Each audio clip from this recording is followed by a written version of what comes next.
Que Deus abençoe a sua vida, a sua casa, a sua família. Seja muito bem-vindo, muito bem-vinda a uma nova live das Américas. Hoje quero agradecer a Deus pela sua vida, convidar você para estar com a gente, para a gente interagir, conversar, trocar ideias, para a gente ouvir uma história pesada, difícil, mas ao mesmo tempo com leveza, com bom humor. E eu queria convidar você a lembrar-se de um texto bíblico registrado em Lamentações, capítulo 3, Lamentações de Jeremias, capítulo 3, versículo 21, que vai nos ajudar a entender um pouco dessa história. Quero trazer à memória o que me pode dar esperança, o que move a gente, o que leva a gente a sonhar, o que leva a gente a pensar, o que leva a gente a querer avançar na nossa vida. É essa esperança que nos move, essa esperança que nos dá um norte, essa esperança que nos levanta, que nos desperta. Então, quem não tem história para contar, não pode ter esperança. Esperança é para quem já venceu, esperança é para quem já teve que enfrentar, esperança é para quem precisou passar por lutas e dificuldades na vida e pode olhar para trás e falar assim, poxa, Deus esteve comigo durante esse tempo. Deus esteve comigo naquela batalha, naquela luta e foi tão bom perceber a mão de Deus e a graça dele sobre a minha vida. Então a gente olha para trás, depois olha para o presente, olha para o futuro, a gente não esquece nada. A gente agradece, louva a Deus pelo que ele tem feito na nossa vida.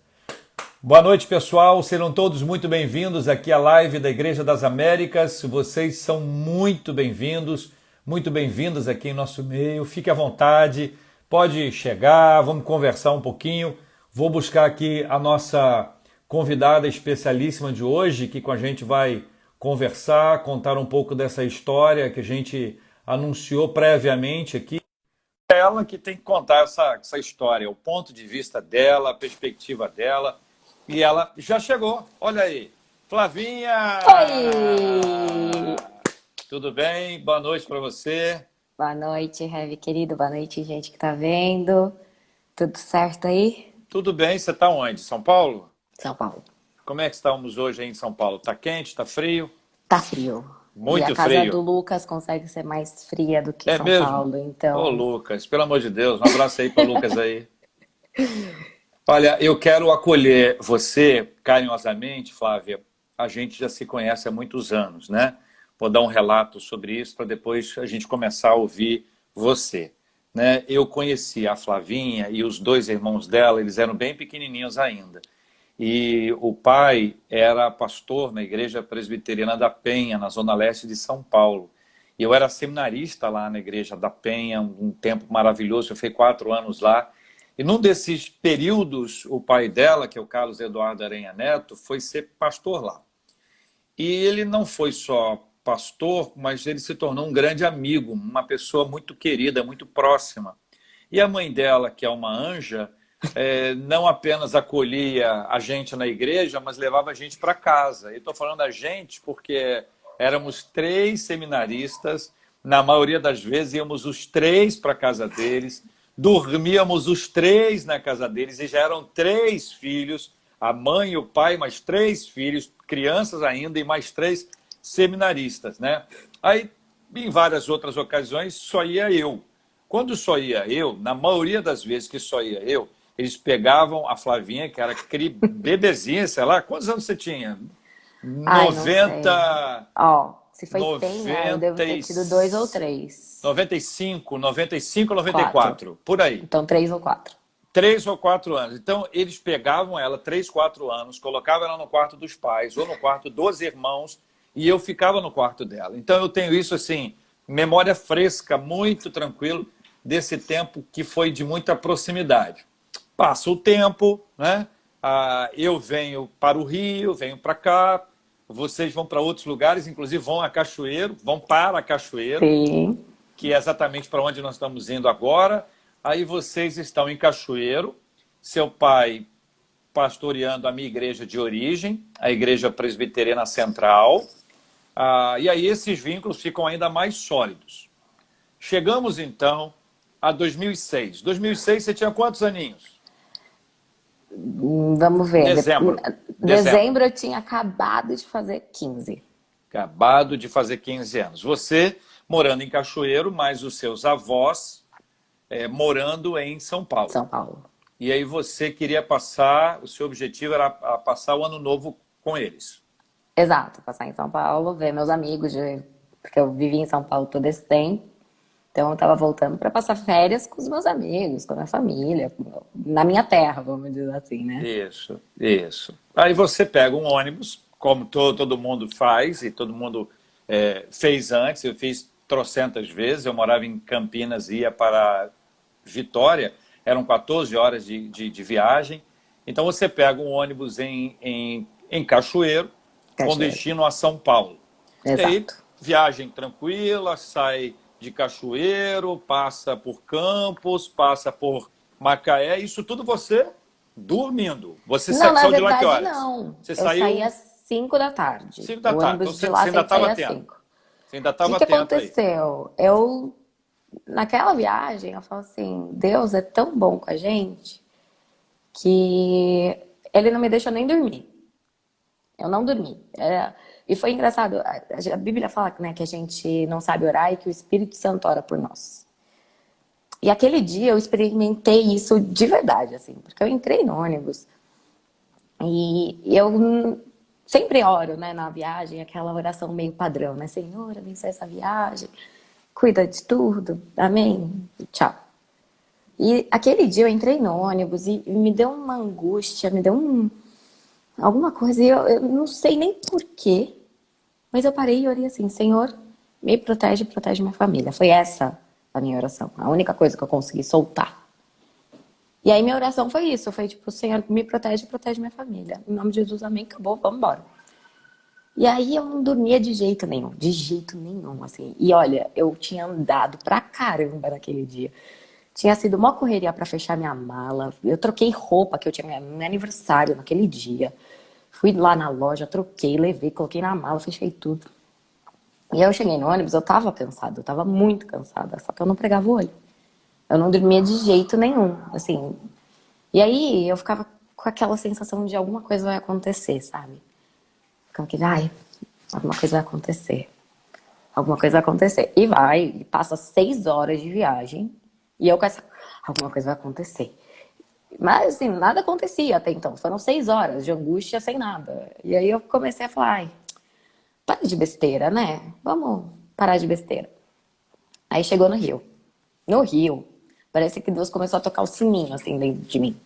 Porque eu ficava assim, não, é aqui, é aqui, é aqui. Nossa, é aqui. Aí a gente passou pela rodoviária, né? Estava seguindo. E aí, de repente, eu falei, ai, quer saber? Vamos parar de noia e vamos dormir. Pronto, cérebro, acabou. Acabou a noia, vamos dormir. E foi a hora que eu encostei e fechei o olho. Na hora que eu encostei, fechei o olho, o ônibus parou. Então foi, assim, não dormi, porque Deus já estava ali, ó. Fica esperta, menina. E aí o ônibus parou e você não sabia aonde que você estava, porque não é uma região que você conheça. Você não tinha ideia que naquela noite vários ataques estavam acontecendo na cidade inteira, em todas as áreas do Rio, Zona Sul, Zona Norte, Zona Oeste, muita coisa acontecendo. Você não tinha ideia do que estava acontecendo, claro, não conhecia a região que você estava, não sabia o que estava acontecendo. E aí? Não. E aí eles pararam o ônibus. Eu estava acordada, claro. Então na hora que o ônibus parou, eu já levantei em alerta e falando assim, pronto, é isso. Seja o que for, é para isso que eu estava acordada. E aí eu olhei pela janela, o motorista do ônibus estava atravessando a avenida, já correndo e olhando para trás com cara de assustado. E aí eu olhei para lá, vi o motorista, eu olhei para dentro. Quando eu olhei para dentro, tinha um cara já dentro do ônibus, andando. Ele pegava o que estava visível, isso que eu achei estranho. Na hora que eu vi o cara dentro do ônibus, eu tinha minha mochila, eu tinha trabalhado de babá por um mês, tinha ganhado R$ 170, porque eu trabalhei por esse dinheiro. E tava levando comigo. Na hora que eu vi, eu olhei a minha mochila e falei, os meus R$ 170 de trabalhar. e dei um chute na mochila pra ir pra baixo da cadeira do banco da frente pra esconder meu dinheiro, porque eu tava achando que era um roubo. E aí o cara entrou, ele só pegava assim, ai, cordão, relógio, coisa que tava visível e que era fácil. Ele não se deu o trabalho de, tipo, pegar carteira. E eu fiquei meio assim, tá, mas... Aí eu, na minha cabeça, eles estão saqueando lá embaixo. Eles estão saqueando o bagageiro.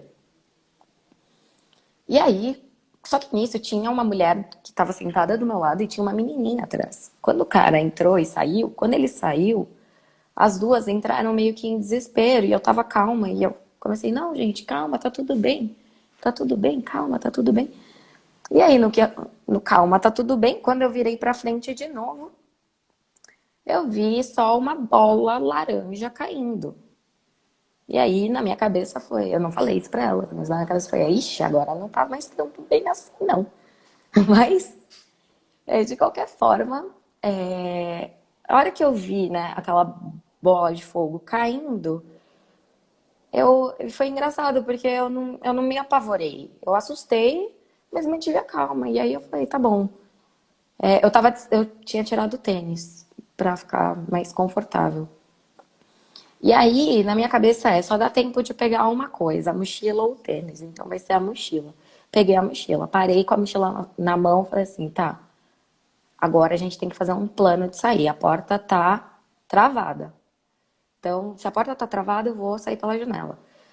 Mas vamos ver. Aí eu fui pro fundo do ônibus, porque eu falei assim, aqui é o último lugar que vai queimar. Se o fogo tá na frente, ele vai vir pra trás.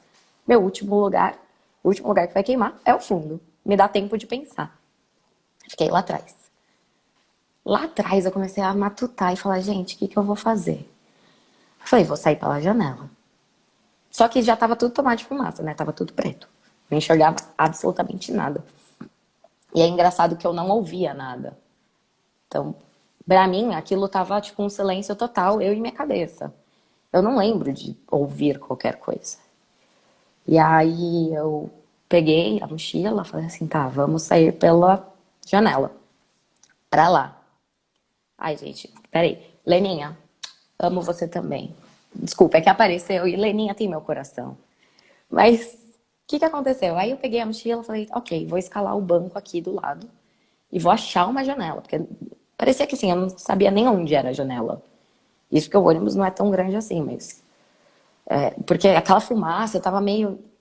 Aí eu fui pro lado, escalei o banco, só que eu fui por cima do banco. E aí começam as coisas que a gente não consegue explicar. Eu tenho a minha lista pessoal de coisas que eu preciso perguntar pra Deus. Quando eu chegar no céu e encontrar com ele, eu vou pegar minha listinha e falar, tá bom, como que você fez isso? O senhor usou o que aqui? Porque a física não explicou muito bem. Mas o que acontece? Eu peguei, subi no banco e fui escalando. Eu achei que a janela estaria fechada, né? E que eu teria que quebrar. Só que, sem noção de distância nenhuma, eu fui, tipo, tateando assim. E quando eu vi, eu já tava pra fora do ônibus. Então, meio que num mortal. E eu caí numa cortina que estava presa por 2 pontos, como se fosse uma rede. Eu caí dentro da rede. Eu fiquei lá travada. E aí eu caí com os 2 braços e uma das pernas travada em cima da rede, dessa cortina. E eu não conseguia sair, eu não conseguia me desprender. E aí eu comecei a me debater, com a mochila na mão. E aí eu lembro que eu pensei assim, que bom, eu saí do ônibus pra morrer na cortina. E fiquei nessa, né? Revoltadíssima com o meu resgate falido. E aí, na minha cabeça, assim, eu vi uma pessoa de laranja, com uma camiseta laranja, chegar perto. Ele puxou o meu pé. Ele não falou absolutamente nada comigo. Ele puxou o meu pé. Eu caí no chão. Eu não falei obrigada. Desculpa, a pessoa de laranja, obrigada. E eu saí correndo, porque assim, eles estavam atirando do outro lado do ônibus também. Não era só, tipo, colocou fogo e foi embora. Eles colocaram fogo e atiraram, né, em cima, ali no ônibus e tudo mais. E aí o que aconteceu? Eu saí correndo com a mochila na mão. E meu pai assistia muito 24 horas. E eu assistia com ele. Então eu aprendi com Jack Bauer que quando tem tiro, você corre com a cabeça abaixada. Então eu parecia uma louca correndo com a cabeça abaixada, assim, pela avenida, muito louca. E meu pai, ele tinha falado que não podia usar o celular fora de cachoeira. E eu tinha 15 anos, gente, não é uma coisa a se lembrar. Eu tinha 15 anos, eu peguei, saí correndo, falei, ok, vamos lá. E aí, nessa corrida, eu comecei a pensar, eu preciso avisar meus pais, mas eu não posso usar o celular fora de cachoeiro. Será que eu ligo? E eu lembro que eu tive uma crise de tipo, será que eu ligo? E, e era óbvio que a resposta era sim. Eu peguei o celular e liguei pro meu pai. Isso, tipo, meio que fui pegando, correndo. E aí eu cheguei do outro lado, já tinha repórter, inclusive, eles já tinham avisado a imprensa. Eu fui entrevistada e fui muito grossa com o repórter, desculpa, repórter também. Mas ele me perguntou como você se sente. E eu tinha acabado de sair de um ônibus pegando fogo, gente. Era, assim, não dava. Aí eu falei pra ele, eu falei, olha, quer saber? Pega um ônibus de viagem, pede pra parar, colocar fogo, sai correndo pela avenida ouvindo tiro e você consegue responder melhor. Então, assim, eu não tava nem atinando mais. Mas eu tava ali e fazendo as coisas. Aí eu liguei pro meu pai. Na minha memória, eu tinha ligado e gritando pro meu pai, tipo, colocaram fogo no ônibus. Ele falou que eu atendi, tipo, meio normal, assim, só, ó, pai, colocaram fogo no ônibus que eu tava. Tanto que meus pais não entenderam no dia, na hora ali, que eu tava dentro. De tão calma que eu tava, assim, Deus maravilhoso me manteve calma e plena. E aí eu cheguei do outro lado, falei com meu pai, a polícia chegou. Meu pai falou assim, fica aí, fica com o celular na mão que eu vou dar um jeito. E aí o jeito tá ali do outro lado da tela, esse ser maravilhoso. Meu pai ligou pro Heavy. Heavy, muito prontamente, já estava de calça jeans. E foi me buscar com o André Monteiro, né? Também gratidão eterna. E aí eles me buscaram, me levaram pro hospital, e aí começou todo o quadro, que foi a parte mais difícil. Eu não sei qual foi a parte mais difícil. Mas teve um detalhe muito engraçado, que quando eu tava no ônibus, eu acabei queimando minha retina por causa do calor. E aí, quando isso acontece, não teve sequela nenhuma, é uma coisa que acontece e depois passa. Só que isso faz você não enxergar direito, então eu via muito embaçado, eu via muita cor e formato, e não de rosto. E aí eu tava sentada esperando meu resgate chegar, e eu tô sentada lá quietinha, e aí não passava muito carro. Aí de repente passou um carro e parou atrás da gente. Eu levantei, peguei minha mochilinha, coloquei nas costas e falei, é o Heavy. Eu sabia qual era o carro do Heavy? Não. Eu enxergava? Não. Saíram duas pessoas do carro, sendo que eu tava esperando uma, saíram.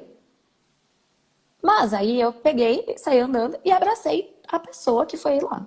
Se não fosse o Heavy, eu teria abraçado um completo estranho. Mas Deus é tão bom que, inclusive, isso ele deixou resolvido. E aí foi a hora que eu saí do controle e foi a hora que eu me permiti sentir o que estava acontecendo. Porque até então eu estava no controle, estava tudo bem, só tinha tomado um susto com a minha roupa, as minhas coisas. Falando com a minha mãe, eu falei, olha, nossa mãe, minhas coisas, olha, não se preocupa, tá tudo bem. Só que na hora que eu abracei, que eu te abracei, foi a hora que acabou, né? Foi a hora que eu colapsei, comecei a chorar e comecei a sentir o que era. E olhei o ônibus e falei, olha isso, né? Então, foi a hora que eu me permiti mesmo sentir o baque e perceber o que estava acontecendo de verdade. Toma água, toma água. Uhum. Falando demais. O outro lado dessa história, né? Eu cheguei de uma reunião do conselho lá da catedral, onde eu era pastor auxiliar, e eu cheguei noite, né? Eu cheguei, tomei banho, aí eu peguei uma calça jeans e vesti a calça jeans e sentei numa poltrona preta que eu tinha, peguei o telefone, o celular, botei do lado e pensei, o que é que eu estou fazendo de calça jeans depois de chegar da reunião? que era tarde, o dia inteiro fora de casa. Por que eu tô de calça jeans? Eu não entendia isso. E aí o seu pai me liga e me diz assim, olha, a Flávia tá em algum lugar, mas eu não sei o que está acontecendo. Tem um negócio de assalto, eu não estou entendendo bem. Realmente ele não entendeu o que estava acontecendo, ainda bem, né? Graças a Deus. Graças a Deus. Aí eu peguei o seu telefone e liguei para você. E aí perguntei como é que estava, e estava tudo muito agitado, tinha muito barulho, né? Eu ouvia muita coisa, aí eu perguntei para você onde é que você estava, e você não sabia onde é que estava, você só não sei onde é que eu estou. E eu perguntei, tem polícia aí? Tem polícia. Aí você chamou um policial, eu falei com o policial. Aí o policial me disse assim, eu falei, onde é que vocês estão? Aí ele me disse onde é que vocês estavam, na Avenida Brasil, em frente ao White Martins. Aí eu disse para ele, então tá bom, tô indo aí. Aí o policial me disse, não venha, tá um tiroteio aqui, não venha. Aí eu disse, mas como eu não vou? Não é? Falei, então me diz uma coisa, para que hospital eles vão? Porque ele falou que a ambulância já estava indo. Falou, a ambulância já está vindo, tem tiro e a ambulância já está vindo, então não venha. Eu perguntei, mas para que hospital? Ele falou, não sei, porque eram 28 pessoas a bordo. Então você pega, vai 2 para aquele hospital, 3 para aquele outro, enfim, é uma agitação. E aí você volta para o telefone e eu digo assim, você só tem que guardar qual é o hospital que você está indo ou que você está. Só guarda isso que eu vou te encontrar lá. Você lembra disso, não? Da parte de você falar do hospital, não lembro. Eu lembro de dar o telefone para o policial, porque aí o que aconteceu? O policial me deu água. Ele falou, porque eu tava tossindo, né? Eu tava meio tossindo, ele, você quer água? Eu falei, quero, e bebi água.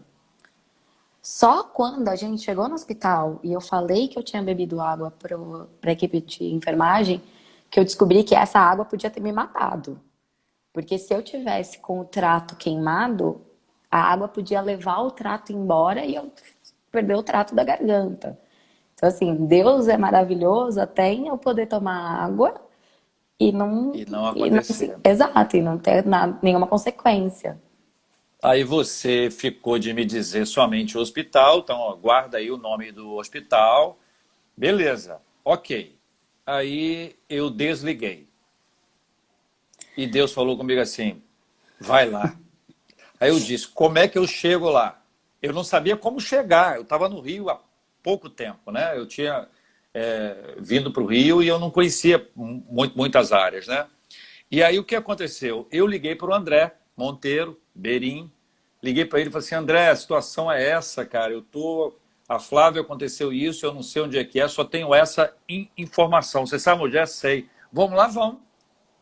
E o André também não era, o André era novo, né? Menino ainda também, né? Aí eu passei na casa do André, coisa de 11 e tanta, meia-noite, sei lá. Era mês de meia-noite, né? Já. Peguei o André em casa e fomos. E aí, quando nós chegamos lá, deu para ver o ônibus aqui. Agora eu estou olhando aqui. O ônibus estava à minha esquerda. Exato. Vocês estavam aqui à direita. Nós estamos falando de Avenida Brasil, Madrugada de Baditiro. Certo? Quem conhece aquela área em frente ao White Martins e perto da entrada para Caxias. Que foi aí quando eu cheguei, o policial estava lá e eu disse, olha, eu vim buscá-la, eu posso levá-la? Ele falou, pode. Eu falei, rapaz, esse cara tá esquisito, eu vou sair com o carro, vai vir atrás de mim. Eu perguntei, você tem certeza? Eu posso levá-la? Ele falou assim, pode. Partimos e fomos para um hospital. Chegamos neste hospital, você foi atendida primariamente, e aí deve ter sido aí que falaram sobre a água. Não, foi aí, lá no segundo. Caxias d'Or. Uhum. Aí, não, Caxias d'Or não, é outro não, nome. não era Caxias d'Or, era... Cotefil. Cotefil. Nós fomos a um outro anteriormente, Isso. E aí esse outro disse que não tinha um plano, alguma coisa assim e tal. Assim. E aí disse que você não podia ir para outro hospital, tinha que ver no seu... Cara, nós viemos da Avenida Brasil agora. Eu preciso ir para o hospital agora. E nós vamos agora. E aí nós fomos para Cotefil, você deu entrada, e aí um processo iniciou. Mas aí nesse ponto, entre uma coisa e outra coisa, tem uma fala sua que foi muito importante.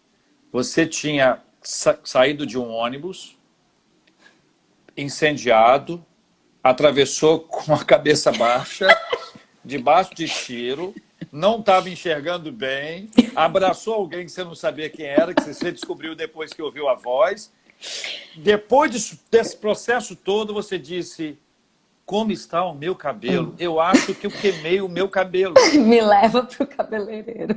E aí eu disse para você, vamos fazer o seguinte, a primeira coisa que a gente vai fazer quando você sair do hospital, eu vou te levar num salão top. Você vai num salão para arrebentar.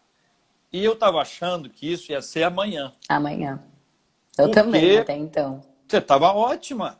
Andando, conversando, Falando. uma dificuldade ou outra, mas, pelo amor de Deus, né? Saída de um lugar absolutamente difícil. Bom, aí a gente chega lá no hospital e começa um processo que durou Uma semana. uma semana. Então, aquela noite que eu fiquei lá esperando, né, para ver o que estava acontecendo. A gente achou que ia ter alta de um momento para o outro. E, de repente, É, você vai para o a gente deu CTI. entrada, era observação de 12 a 24 horas, lembra? Lembro. E aí, daí a gente só foi piorando o quadro. Tem dois detalhes. Outra coisa que eu falei no carro era se meu avô já sabia. Porque Uhum. meu medo era assim, eu tinha acabado de quase morrer. Mas se meu avô souber, ele vai morrer. O coração não aguenta. Então eu falava, não, não conta pra ele. Flavinha, ele já sabe. Eu falei, ai, troca. Mas um detalhe importante de falar, antes de falar sobre o hospital, é que dentro do ônibus eu tive uma conversa com Deus. Uma conversa não normal, assim, não foi eu conversando com ele, tipo, ai, Senhor, fofa, não. Era de alguém que estava desesperado, alguém que estava lutando pela vida. E ali eu falava assim, eu falo, Deus, me perdoa pela adrenalina, me perdoa pela forma que eu falei. Porque eu falo assim, Senhor, não é meu dia, olha a sua agenda. Pode olhar a agenda que hoje não é meu dia, não. Eu não falei tudo que eu tinha para falar para minha família, não falei tudo que eu tinha para falar com os meus amigos, não vivi tudo que eu tinha para viver. E comecei a meio que brigar com Deus e falar que não era meu dia, não era minha hora, não era. E falando com ele isso, eu falava assim, não é Deus, não é. Olha a agenda. Eu lembro que eu falava, olha a agenda, não é. Não tá marcado o meu nome. Só que nessa minha braveza com Deus, né, nesse meu desespero de falar com ele, tipo, não é minha hora, ele me respondeu e falou, não é, fica tranquila, só sai, só vai. E a partir dali, a partir do momento que eu saí, pra mim não é, não vou, então tá bom. Então eu dei entrada no hospital sabendo que não era. Eu era a única que sabia, esse é o detalhe, a única que tinha tido essa conversa com Deus.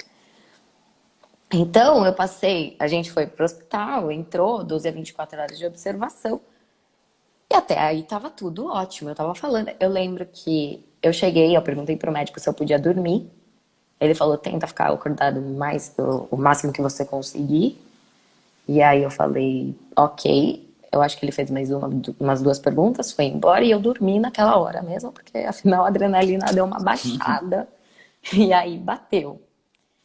Então, ok, dormi, acordei. Eu lembro que os enfermeiros colocaram música para eu ouvir, e aí eu fiquei ouvindo música com eles.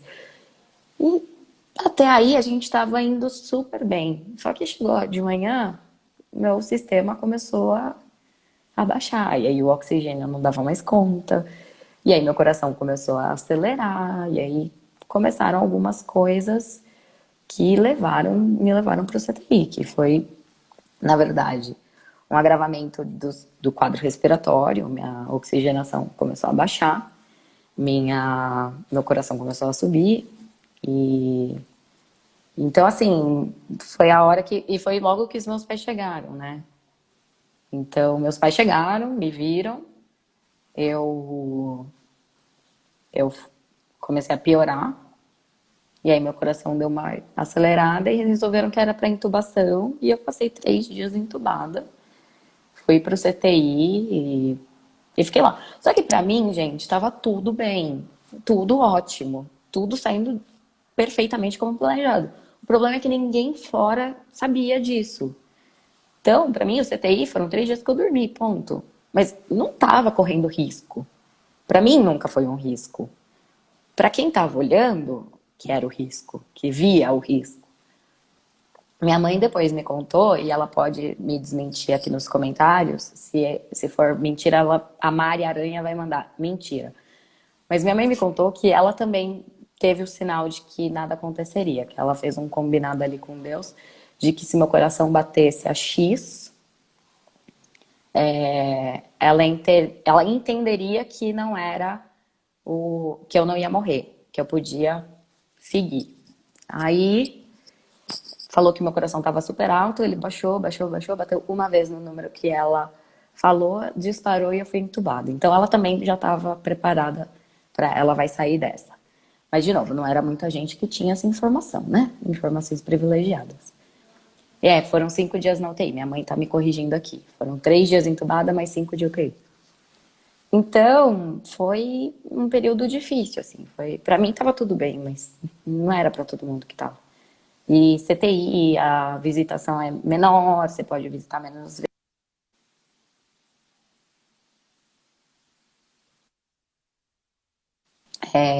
Pode visitar menos vezes, é menos gente que pode ver, então era mais delicado, né? Então, foi um período que pra mim eu tava lá, mas pra todo mundo foi muito sofrido. Você se lembra como é que você se comunicava? Lembro, como eu tinha o tubo, eu não podia falar. E aí, o pessoal do. O Cotefil foi muito, assim, de Deus também, né? Tudo nessa história é muito de Deus. Só que eles não tinham obrigação nenhuma de fazer isso, mas eles fizeram uma plaquinha com todas as letras.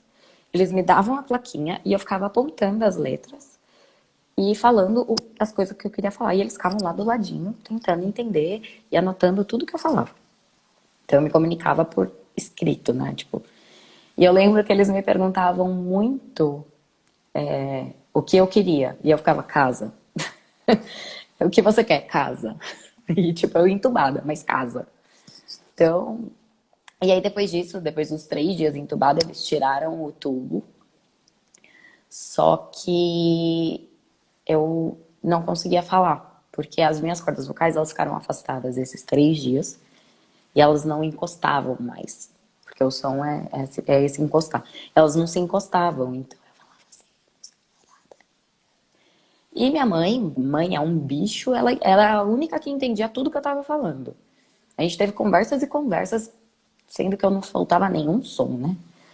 Mas foi assim, um período meio assustador. E o médico já tinha me avisado. Quando ele tirou o tubo, ele falou, olha, vai doer, você não vai conseguir gritar, tá bom? Eu falei, tá bom. Você nunca acredita, né, no que o médico fala. Né? E aí ele tirou, doeu, eu não consegui gritar e não conseguia mais falar. Só que também já fizeram todo um exame, falaram, olha, não é sequela que vai ficar, vai voltar, mas vai demorar, mas vai voltar. Ok.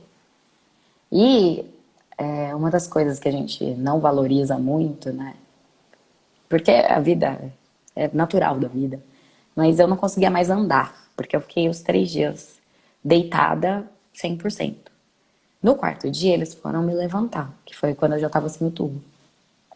A hora que eles foram me levantar, o enfermeiro ficou na minha frente, eu coloquei a mão no ombro dele. Quando eu coloquei o pé no chão, minhas pernas formigavam e doíam e muito moles. E eu comecei a sentir, eu falava assim, deixa eu sentar, eu preciso deitar de novo, eu preciso deitar de novo. Ele, não, fica um pouco, senta aqui na poltrona. E assim, eram 2 passos da cama pra poltrona, mas foram os 2 passos mais difíceis que eu dei.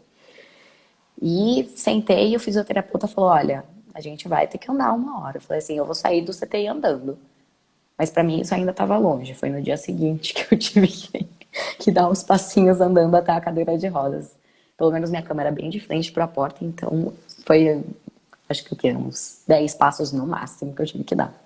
Mas bambaleando, assim, parecia que eu não sabia mais andar. Então, outra coisa que a gente acaba vendo como é precioso na nossa vida ter isso, né? É respirar, é andar, umas coisas muito básicas.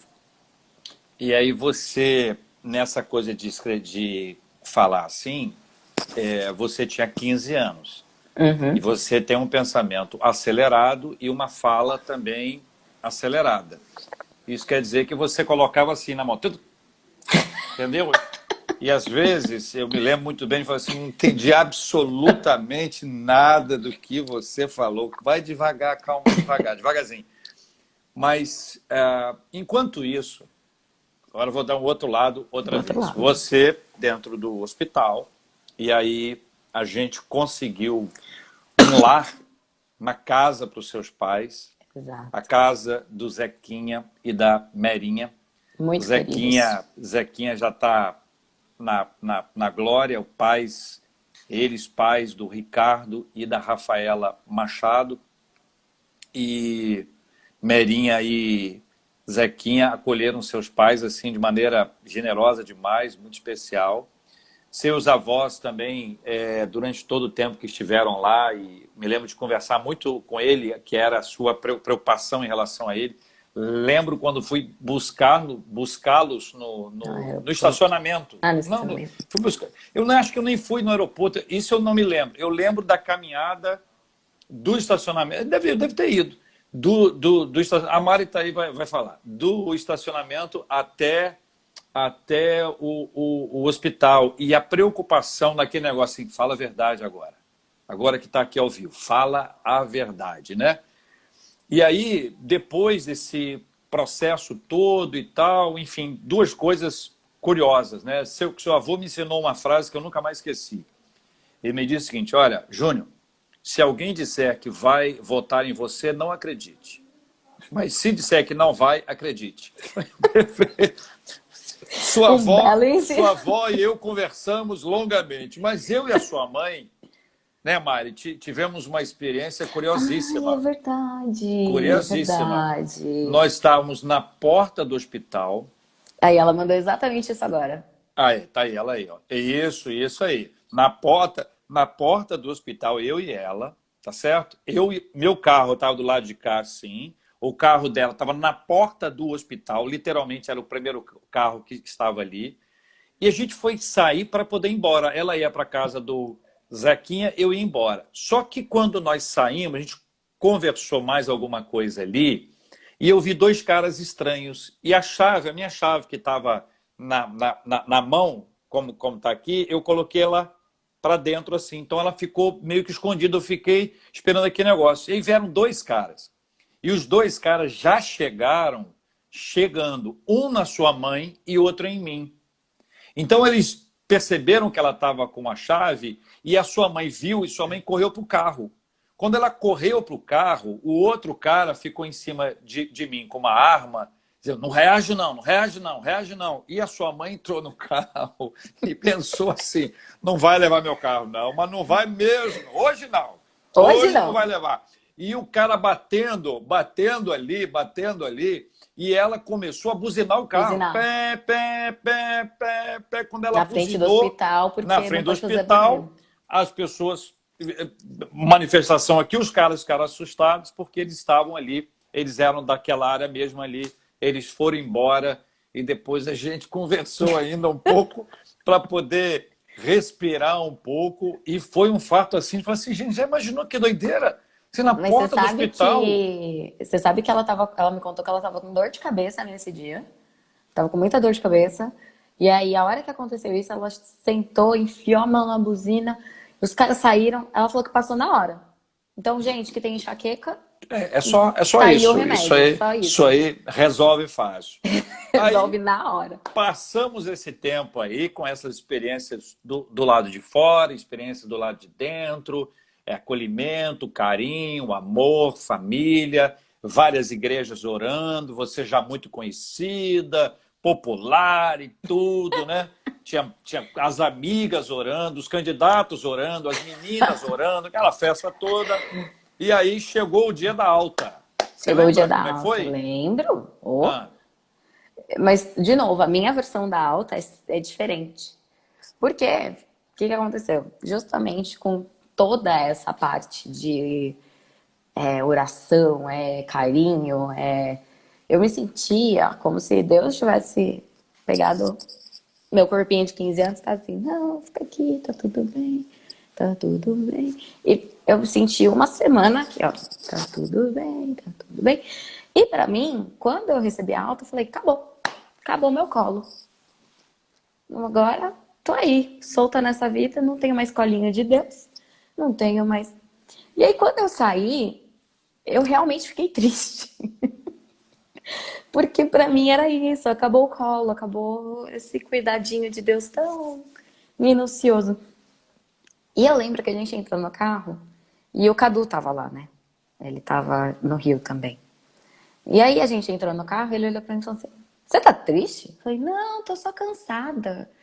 E a gente foi embora. E ficou, eu tô cansada. Mas não, era essa coisa do. Eu me sentia tão no colinho, tão bem, que a hora que a gente saiu foi até difícil. Assim. Mas. Ah, só um comentário. Durante a internação, você falou que eu me comunicava e tal. E eu lembro que eu sempre pedi a casa. Eu falei isso, né? E eu lembro que você falou uma coisa pra mim e eu carrego isso comigo até hoje. Que eu tava no CTI, você foi lá, perguntou o que que eu queria, como todas as vezes eu escrevi casa. E aí você falou, Flavinha, deixa eu te contar uma história. E me contou uma história do seminário. E terminou e falou assim, Flavinha, o melhor lugar pra se estar é onde você está. E pra mim até hoje eu carrego isso. Várias vezes eu me paro pensando, o melhor lugar pra se estar é onde se está. E carrego comigo, porque era isso, era o melhor lugar pra eu estar. E eu continuo acreditando que Deus escreveu a história desse jeito e que era o melhor. E foi isso. Mas aí a gente saiu, heavy maravilhoso, cumpriu a promessa que me fez, me levou no cabeleireiro, gente, cumpriu a promessa fielmente, me levou no Estúdio W, no Barra Shopping, foi isso, né? é o Werner. Werner. E aí fui, fiz, acho que cauterização, cortei o cabelo. Meus pais compraram um tênis, porque eu não tinha tênis. Compraram meia, porque eu não tinha meia. Gente, uma criança de 15 anos, quando faz uma mala para um mês, ela simplesmente pega o guarda-roupa e põe na mala. E foi literalmente isso que eu fiz. Queimei todas as minhas roupas e todos os meus sapatos. Então eu tinha um chinelo, umas camisetas que eu nem gostava e a calça que eu estava no acidente. Foi a única jeans que ficou. Então, vocês lavaram para mim a calça. Minha mãe trouxe as duas camisetas que existiam no guarda-roupa, porque não tinha realmente nada. E comprou um tênis lá no shopping pra mim. E a gente comeu no Pizza Hut, porque eu queria comer pizza. Porque afinal, uma semana de comida de hospital, gente, é punk. A gente foi comer pizza, tomou refrigerante, que eu também queria. E ficamos bem. Inclusive, teve uma família muito querida de Campinas que estava passando por lá. Sim, Amigos nossos que pararam para jantar com a gente, para nos sim. ver. Foi muito bom.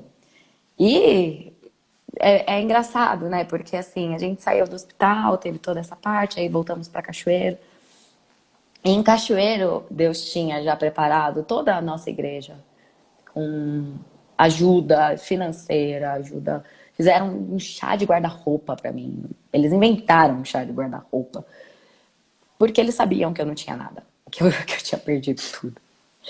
Então, quando eu cheguei, a gente chegou, o Guto tinha ficado na casa de uma família, a gente foi buscar o Guto, almoçou com eles.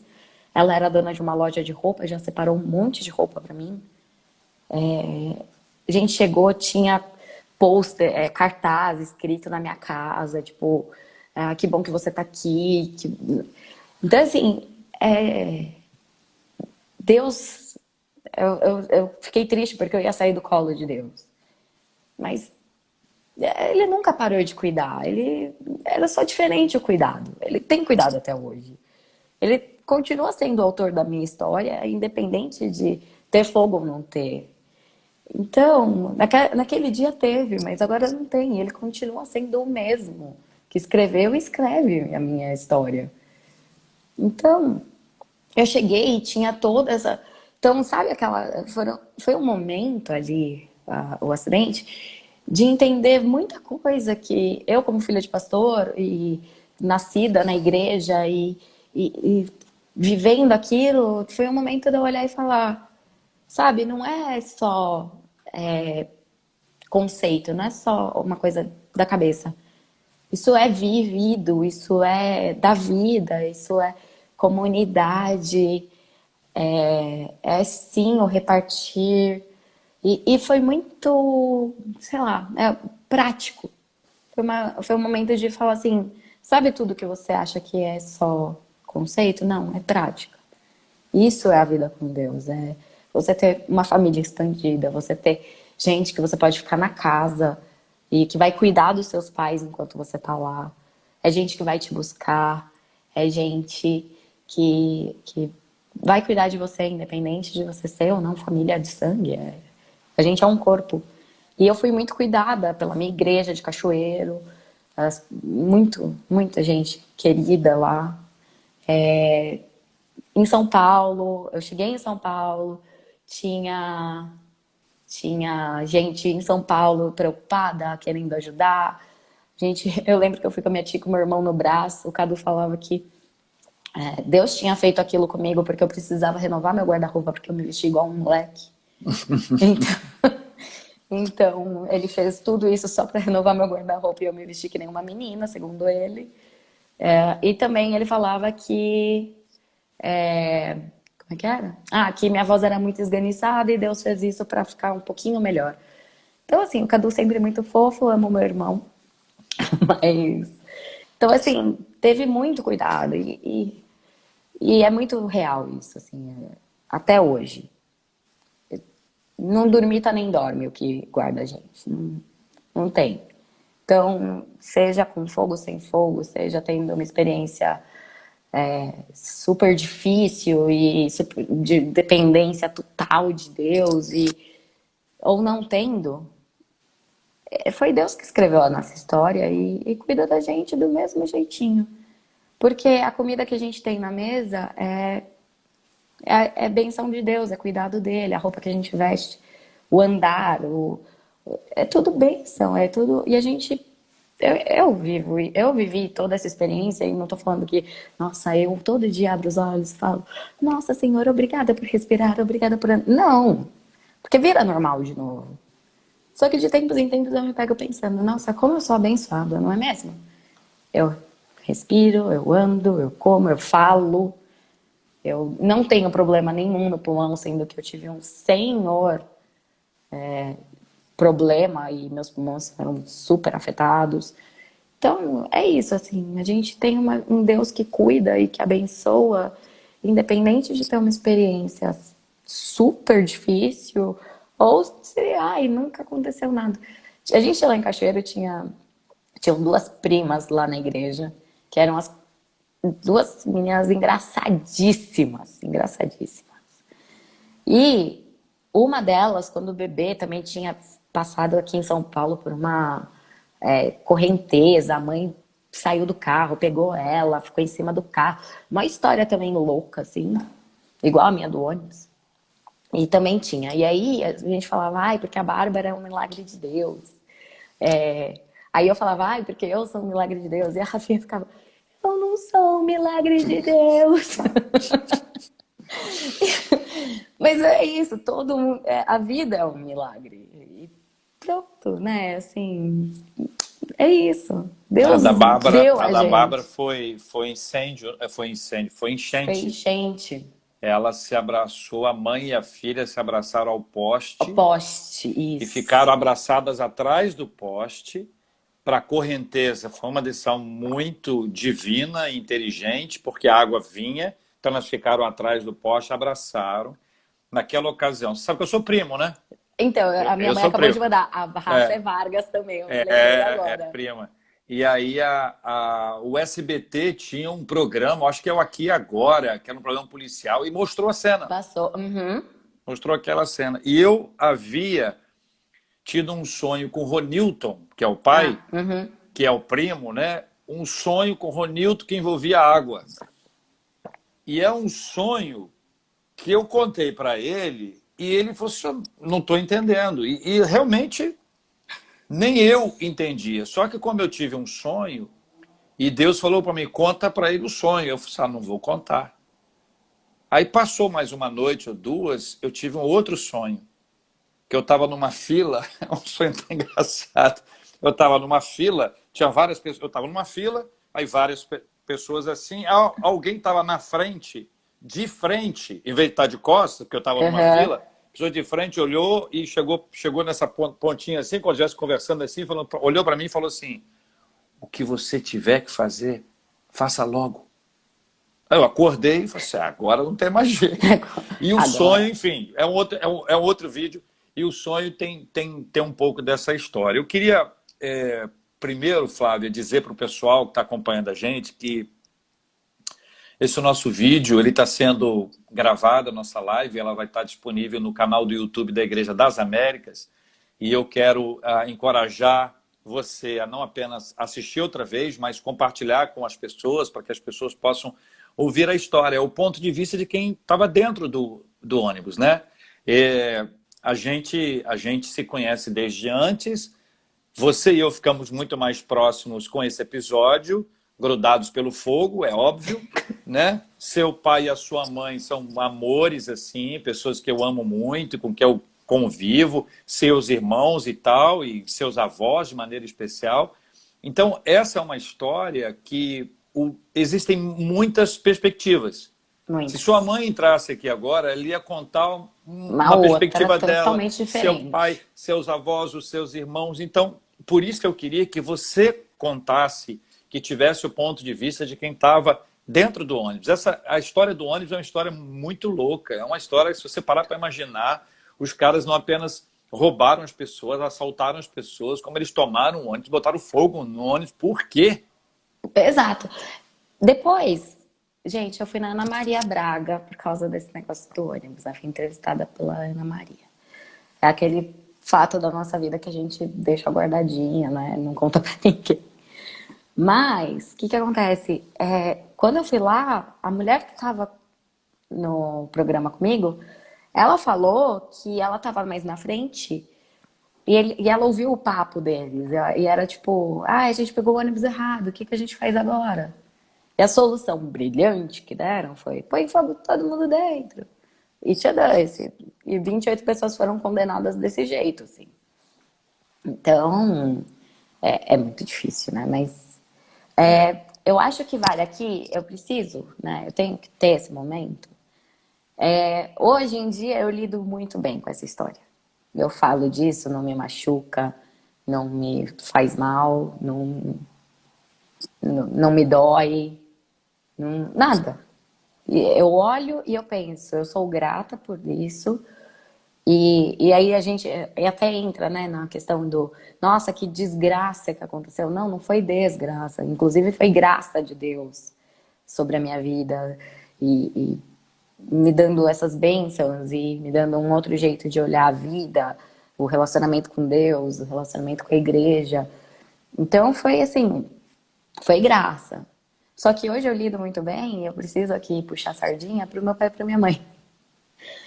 Porque os dois, eles nunca me deixaram ser a vítima da história, assim, nunca. Inclusive, minha mãe brigava comigo porque eu comemorava os aniversários de acidente. Eu ainda comemoro. Mas todo dia 27 para 28 de dezembro eu tenho meu momento, eu paro, eu penso em tudo que aconteceu, em quem Deus é. Mas isso é para glorificar o Deus que me deu essa bênção.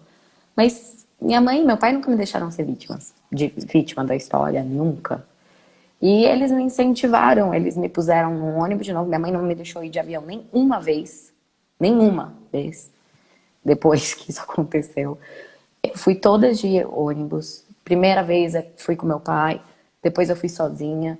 E na hora que eu entrei no ônibus e comecei a chorar, desesperada, porque eu não queria ir de ônibus, porque ia acontecer de novo, eles me tiraram do ônibus, me acalmaram, falaram, isso não vai acontecer de novo. É muito difícil que isso aconteça de novo. Entra e vai. E eu entrei e fui. E isso me ajudou a lidar. E eu tive muita gente querida que me ajudou a lidar. E fui para o Rio depois. Acampamento de igreja ajuda, porque tem fogueira, então a gente lidou a questão do fogo na fogueira do acampamento, já assim, naquele contato direto com Deus. Mas se não fossem meus pais, eu não conseguiria estar sentada aqui falando, olha, gente, é graça. Se não fossem eles e a forma como eles me incentivaram a lidar com isso, seria uma história diferente. Então, publicamente, minha gratidão para Marineidinha e Dadinho, os amores da minha vida. Sensacional. A gente está encerrando, a gente vai orar e eu quero pedir que você ore por todos nós, por gente que está acompanhando a gente e pode estar vendo o vídeo já reprisado agora, nessa hora, e está exatamente precisando, passando por alguma coisa, ou viveu um trauma e lida com isso de uma outra forma, né? Existem várias maneiras da gente enfrentar uma situação como essa. Graças a Deus pela bênção que Ele te deu e nos deu a todos nós que te amamos e que queremos muito bem a você. Quero dizer que você encontra esse vídeo no canal do YouTube, é só procurar Igreja das Américas, é tanto YouTube, Face, Twitter e Instagram, só procurar Igreja das Américas e a gente vai poder ver de novo, ouvir outra vez e agradecer muito a Deus pela sua vida. Flávia, obrigado, tá? Obrigada eu. Então vamos orar para encerrar isso aqui, que eu já falei demais. Vamos orar. Vamos lá. Senhor, obrigada, porque o Senhor é o Deus que nos deu a vida, que nos mantém com vida, que nos dá aquilo que a gente precisa e em todo tempo é bom conosco, Pai. O Senhor tem um plano para cada um, o Senhor executa esse plano na nossa vida e por isso a gente é muito grato, Pai, porque é o Senhor que nos mantém aqui, é o Senhor que nos dá um dia após o outro dia e temos muito a agradecer, Senhor. Mas eu quero te pedir por aquelas pessoas que têm um trauma, por aquelas pessoas que sofrem com alguma questão na vida, Pai, que o Senhor mostre a sua graça nessa situação, Pai. Que o Senhor mostre quem o Senhor é, apesar da situação, Pai.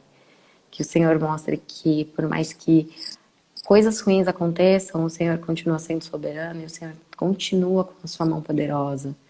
E que tudo faz parte do seu plano para as nossas vidas, Senhor. Que onde a gente está e o que a gente está passando faz parte do plano que o Senhor tem pra gente.